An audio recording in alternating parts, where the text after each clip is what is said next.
ICICI bank నుంచి notification release అయితే చేశారు.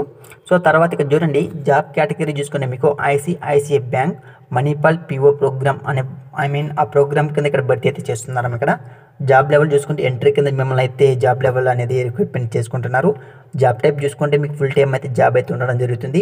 ఎక్స్పీరియన్స్ ఉన్నా లేకపోయినా సరే అప్లికేషన్ పెట్టుకోవచ్చు. లొకేషన్ సో మీరు ఇండియాలో ఎక్కడ నుంచి సరే మీరైతే వర్క్ అయితే చేసుకోవచ్చు. అంటే ఇది మనకి వర్క్ ఫ్రమ్ హోమ్ జాబ్.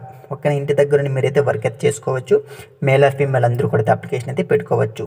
ఓకేనా, సో తర్వాత ఎలిజిబిలిటీ ఏమి ఉండాలంటే ఇక్కడ చూడండి graduate or engineering from any stream, అంటే మీరు డిగ్రీ కానీ లేదంటే బీటెక్ కానీ మీకు ఎలాంటి బ్రాంచ్ అయినా సరే అప్లికేషన్ అయితే పెట్టుకోవచ్చును. మరి క్వాలిఫికేషన్ చూసుకొని మీకు 55% మీకు డిగ్రీల మార్క్స్ అయితే ఉండవలసి ఉంటుంది. సో అదేవిధంగా ఏజ్ లిమిట్ చూసుకొని క్లియర్ ఇక్కడ మనకు మెన్షన్ చేశారు కదా, applicants should be below 27 years of అగో. కాబట్టి మీకు 27 ఇయర్స్ లోపలే మీకు అయితే ఏజ్ అయితే ఉండవలసి ఉంటుందమ్మా. సో క్లియర్ మెన్షన్ అయితే చేయడం జరిగింది. మరి ఇక్కడ మీకు ట్రైనింగ్ అయితే ఇస్తున్నారమ్మా. ఓకేనా, సో ట్రైనింగ్ టైంలో మీకు సమ్ స్టైపెండ్ అయితే ఇస్తారు. సో ఆ స్టైపెండ్ ఎట్లా ఇస్తారంటే 2.32 lakhs ఇస్తారమ్మా. మీకు స్టైపెండ్ అయితే ఇవ్వడం జరుగుతుంది ట్రైనింగ్ టైంలో. ఓకేనా, సో తర్వాత మీకు ట్రైనింగ్ అయిపోయిన తర్వాత మిమ్మల్ని రిక్రూట్మెంట్ చేసుకున్న తర్వాత స్టార్టింగ్ శాలరీ చూసుకుంటే మీకు సిటీఎస్సీ కింద చూసుకుంటే మనకి 5 lakhs పర్ యానం. ఓకేనా, అది మనకి బేస్డ్ ఆన్ యువర్ లొకేషన్ బట్టి. సో ఫర్ ఎగ్జాంపుల్ మీరు ఆంధ్ర, తెలంగాణ వేరే స్టేట్ అయితే ఆ స్టేట్ని బట్టి మీకు శాలరీ అయితే ఇస్తామని నోటిఫికేషన్ మనకి వివరాలు అయితే మెన్షన్ చేయడం జరిగింది.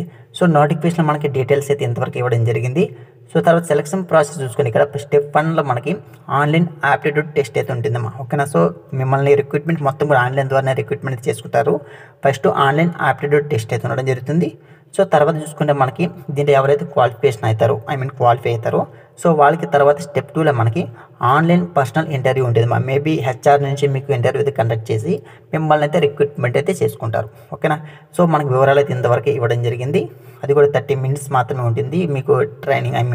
ఇక్కడ రిక్రూట్మెంట్ ప్రాసెస్ అనేసి సివికి అవన్నీ కూడా సిక్కింగ్ అయితే చేయడం జరుగుతుంది. ఓకేనా, సో తర్వాత అప్లికేషన్ ఎలా పెట్టుకోవాలి సింపుల్. ఇక్కడ మీకు అప్లై నౌ ఉంది కదా, సో దీన్ని క్లిక్ చేయండి అమ్మా. క్లిక్ చేసి మీకు నెక్స్ట్ పేజ్కి అయితే రీడైరెక్ట్ అవుతుంది. ఇలా వస్తుంది నెక్స్ట్ పేజ్. ఇక్కడ చూడండి డిస్క్లైమర్ అనేసి ఇవ్వడం జరిగింది. సో అగ్రీ చేద్దాం.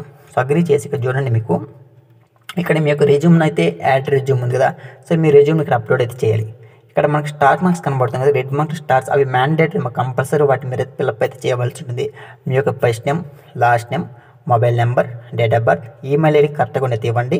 మీకు డిగ్రీ ఉందా లేదా గ్రాడ్యుయేషన్ చేస్తారను, మీ యొక్క కరెంట్ పిన్ కోడ్ ఇవ్వండి. మీ యొక్క జెండర్ ఏది సెలెక్ట్ చేసుకోండి. స్టేట్ ఏది, సిటీ ఏది సెలెక్ట్ చేసుకుని అప్లై అయితే చేసుకున్నామా. ఓకేనా, సో ఈ విధంగా మీరైతే వర్క్ అయితే చేసుకోవచ్చు. ఈ విధంగా మీరు ఈ జాబ్కి అయితే అప్లై అయితే చేసుకోండి. ఓకేనా, సో ఇది నోటిఫికేషన్ వివరాలు. ఫర్దర్గా మీకు ఏదైనా డౌట్స్ నాకైతే కామెంట్ చేసి ఖచ్చితంగా మీకు అయితే రిప్లై అయితే ఇవ్వడం జరుగుతుంది. సో మీకు కావాల్సిన లింక్స్ అన్ని కూడా కింద కామెంట్స్ ఇస్తాను. అక్కడి నుంచి డైరెక్ట్గా మీరు వెళ్ళి అప్లై అయితే చేసుకోండి. So thank for watching this video.